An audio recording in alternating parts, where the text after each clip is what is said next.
What's going on, everyone? College Lefty, and in this video I have something a little bit different. I'm going to be throwing it back to MLB The Show 17.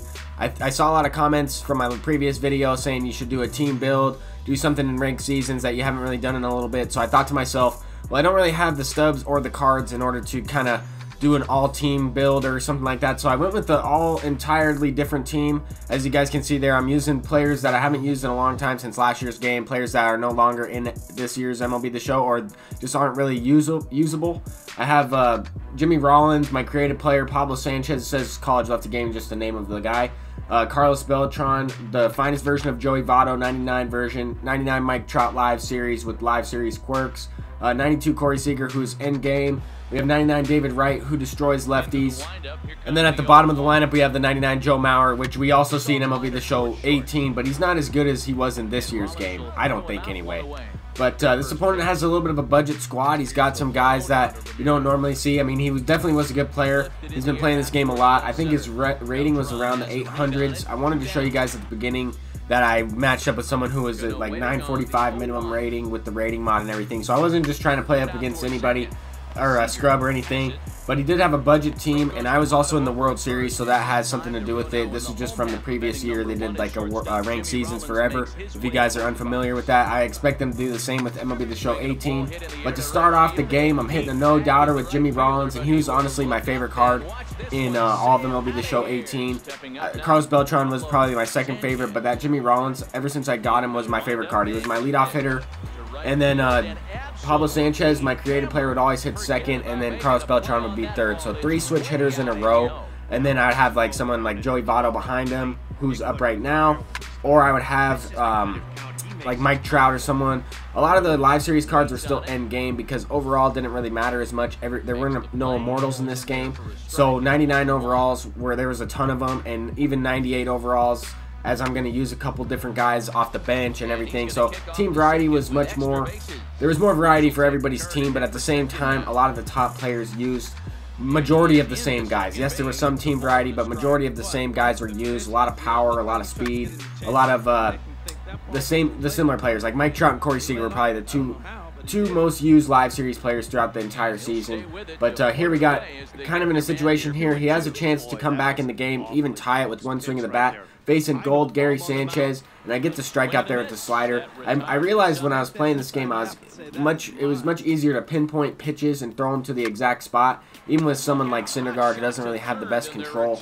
It was more about other stats in this game, but I think that's interesting to keep in mind. Every MLB The Show is always changing. They're always coming up with new features, new things that adjust the meta. They're also mentioned trying to counter the meta at the same time, which I think is good for the game. You don't want to have the same thing over and over again every year.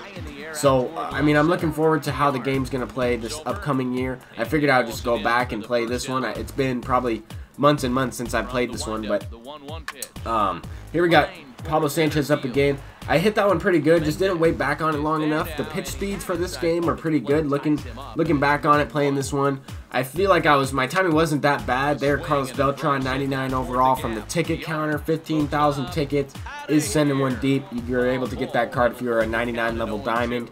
And this year, compare, we have Yogi Berra. So, I mean, just saying, like there was a 5-tool player, switch hitter, and then we have Yogi Berra, who's not bad. He's still an immortal, but at the same time, he's not an end game card like Carlos Beltran would be. He's not even in the same caliber. But hopefully next year we see some more variety. I don't think we're gonna have a ticket counter, but hopefully we see grindable cards where you're gonna be able to get them without playing the market and stuff like that. I'm kind of interested to see what they do with that. I don't know if it's going to involve the 2 new game modes, March to October, or what's the other one, Moments. But I don't know if that's even involving with Diamond Dynasty. But I'm curious to see. We have the upcoming stream this Thursday, so stay tuned for that.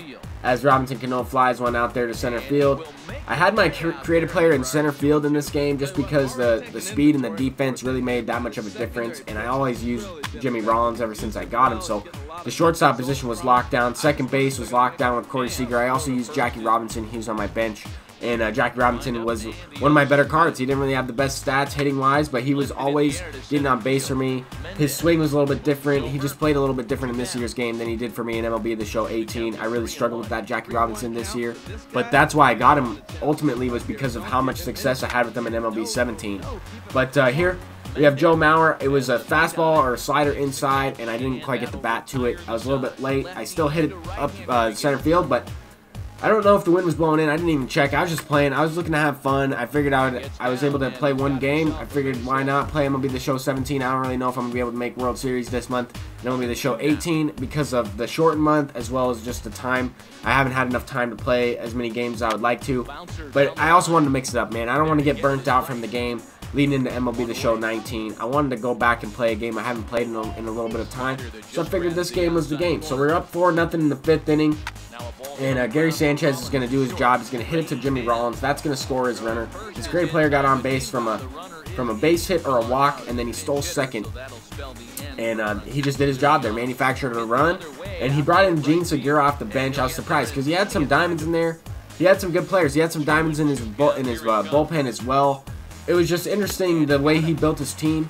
But at the same time, it was he definitely had a lot of good budget players. A lot of his bronze cards had high per nines, high Ks and hits per nine, which mattered a little bit more in this year's game than I'd say the control attribute did in this year's game rather than it does in MLB The Show 18. Just to see the differences, to go back and play this one. I mean, I'm still squaring up balls. They're going right to people. That's not going to change. That's just baseball. But to just go back and play this one and just to compare, I really do enjoy this game, and I enjoyed MLB The Show 18 as well. I'm not done playing it. I'm still going to upload that, so don't freak out. I just wanted to play at least one of these games. I might even play another one. Who knows? I had a lot of fun with this. And it was just something new. But the opponent is ripping one into the gap there. I believe that's Edwin Encarnacion. He is able to score from first base there. Brings up Gary Sanchez. I went ahead and brought in postseason David Price. This was a program card you're able to just grind out. He's a very good lefty reliever with like 70-something stamina. So he could go for like 4 or 5 innings. I pitched with him multiple innings. Sometimes I'd use him as like almost a spot starter. If my starter wasn't doing well, I just go to him in like the 1st or 2nd inning. Especially playing against good players in this year's game in MLB The Show 17, you had to have guys in the bullpen that could get you some innings, because guys in this game would just hit. I mean, there was a lot of high-scoring games. I don't really know if I see that as much. I mean, you guys can tell the PCI is a lot bigger in this game, but also I'm facing different tiers of pitchers in this one, so you guys can kind of tell the difference there. But here I went with Lou Brock. And he had the diamond Kelvin Herrera, the postseason diamond Kelvin Herrera, and he went ahead and brought in Alex Colomé. I was kind of confused. I thought he would go with a lefty, and then I was going to bring in Jackie Robinson, most likely to try to stay out of the double play and try to expand the lead. But at the same time, I was thinking about bringing in Ralph Kiner. But Lou Brock was one of my best hitters. This was a program card as well. You got him from doing it was like the main program of this game. I think 15% or 20%, you got that card. Everybody had Lou Brock. He was a glitch. He had 99 speed and 97 steal and 78 power versus righties, so he was definitely good. He had like 99 clutch as well because he's a postseason card. Just one of the best cards. The Lou Brock we got in this year's game wasn't really all that special. I still used him just because of how much success I had with him in this year's game. I still used him early on in 18. He was like the first set pack card, but definitely a good card. I really enjoyed just the way, I guess, the content was released in this game there. I thought I hit a home run, a second home run with Pablo Sanchez, but it did go to the warning track. I was just under it. The PCI was a lot less sensitive in this year's game. You could move it around, I guess, more consistently.